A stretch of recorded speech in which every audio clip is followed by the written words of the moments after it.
everyone, my name is Natalie and today I wanted to do a discussion video, which has been a while I feel like. And today I wanted to talk about something related to Nonfiction November. One of the prompts for this year's Nonfiction November, hosted by the wonderful Olive at a Book Olive, was true. And so she uses like single word prompts to inspire you in terms of your TBR and what to pick up and everything.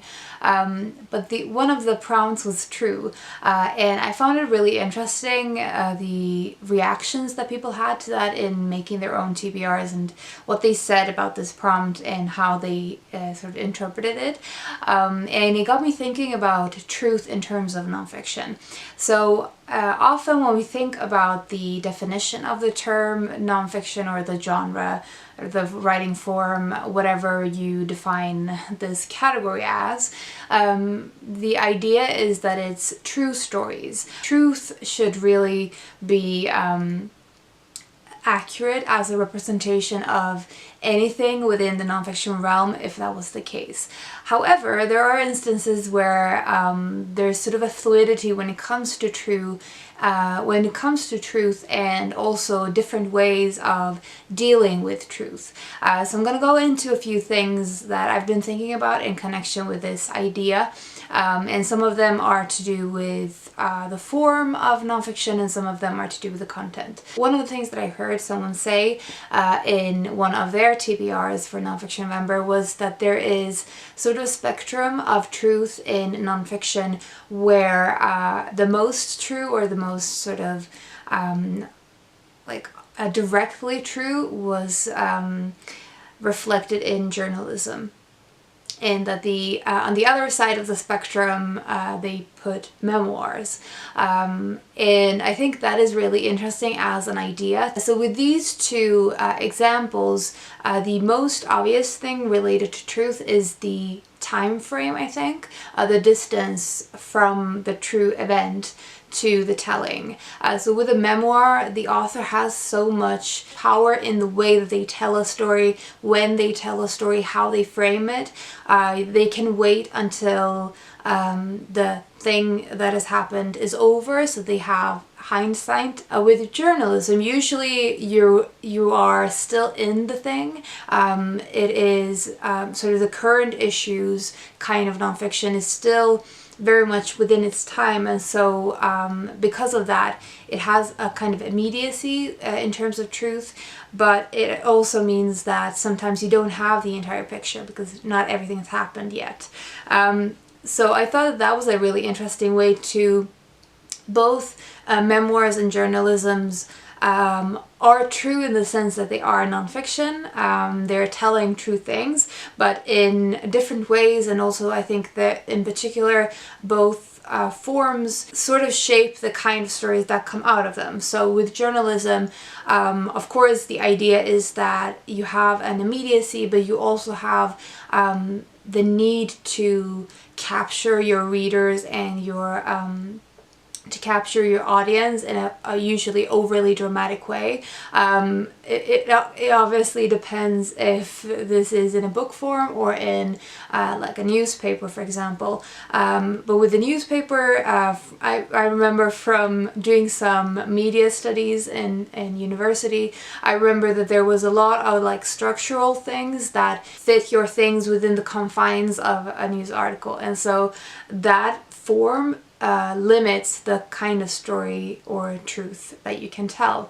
You also probably can say whatever you want to say, but with a memoir you have more of a freedom in that sense because usually the subject is yourself. So I mean, both of these forms, they the way that the form itself shapes the kind of truth that they can tell, I think is really interesting to think about.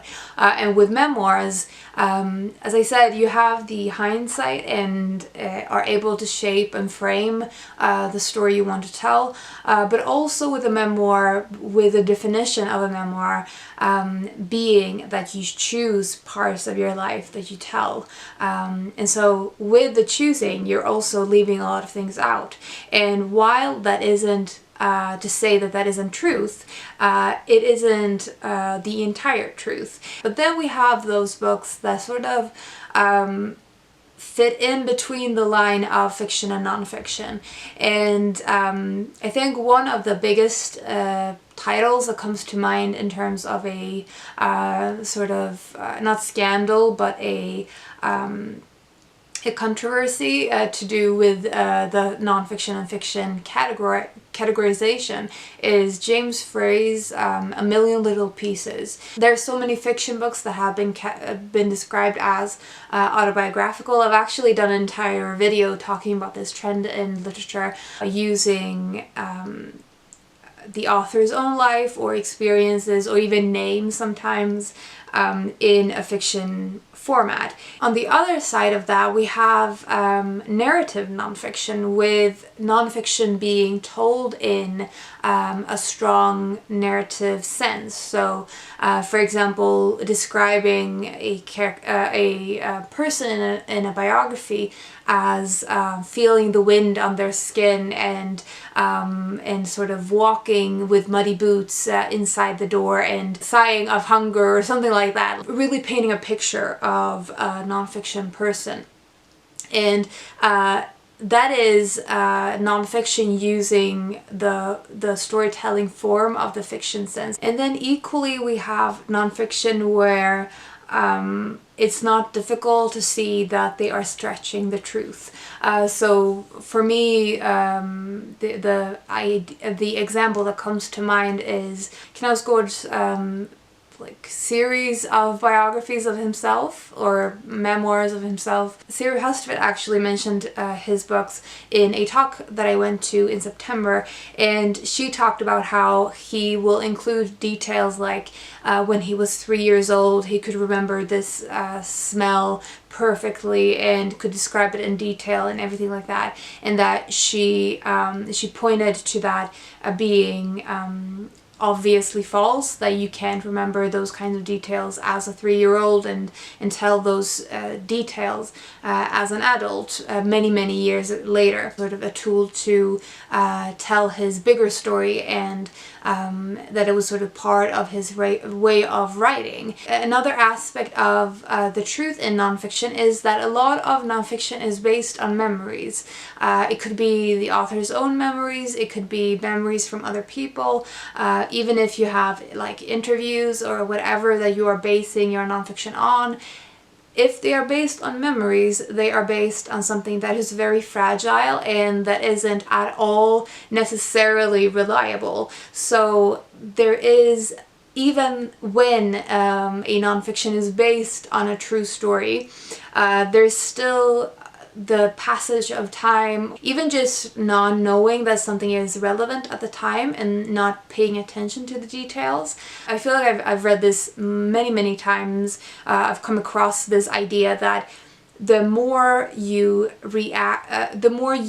activate a memory, the further away from the original it becomes. So it sort of transforms with each remembrance of that memory.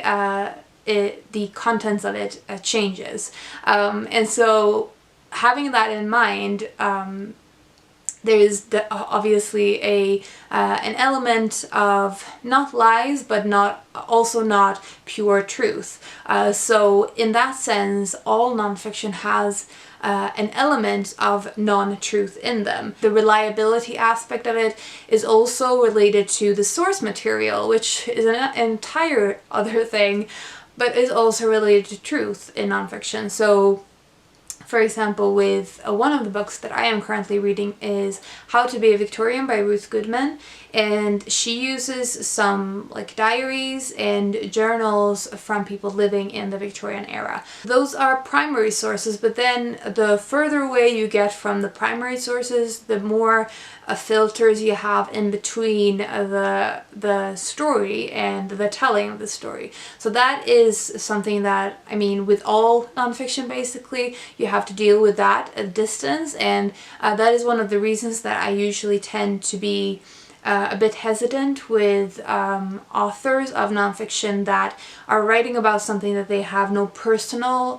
knowledge of, that they have been only researching but have no foot into the area it's themselves. I will always prioritize books by someone who are actually actively in the field that they are writing about, because there's less of those filters in between. And an entire other aspect to the truth of nonfiction is translations. It's also related to the source materials, because source materials can be from other countries, other languages, and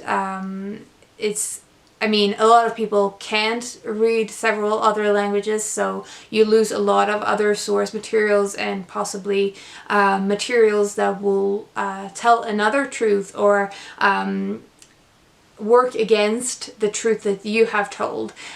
So there's that, but there's also, within nonfiction, there are a lot of things that can be lost in translation. In between languages, or in between cultures, in between time periods. So there's so many things that can affect the truth that we think is so, that I think we often think of as so simple, that either a story is true or it isn't. Either it is based on real persons' lives or it isn't. Either it's true or it's made up. But that isn't really the case. I think it is better to think of truth in all literature as a spectrum, and that nonfiction is closer to the pure truth, but that even within nonfiction, nothing is really that simple. And I think that is also the reason that we read so much, and that we want to read so much, that we want to continue to read. Because if you had just one truth, then, for example, if you wanted to learn about a famous person like, say, Leonardo da Vinci, if you wanted to learn about him, you would only need to read one book about him. You would never need to read another book, because if there was only one truth and only one way to get to the truth, that book would be it. So, but that isn't the case. Each biography coming up about him is probably going to tackle something new. I think those were all of the things that I wanted to talk about in terms of truth in nonfiction. I realize that this is a very rambly and sort of disorganized video, but I just wanted to talk about it, and there were so many things that I wanted to fit in. So yeah, so I think that was all. I would be really interested to hear how you think of truth in terms of nonfiction, or just in general literature, because obviously this is something that I have been thinking about a lot. And I'm sure there are other people who have opinions about this.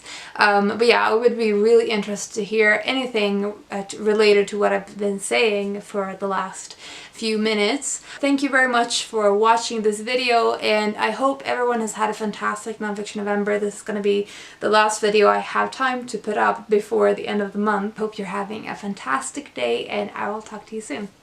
Bye.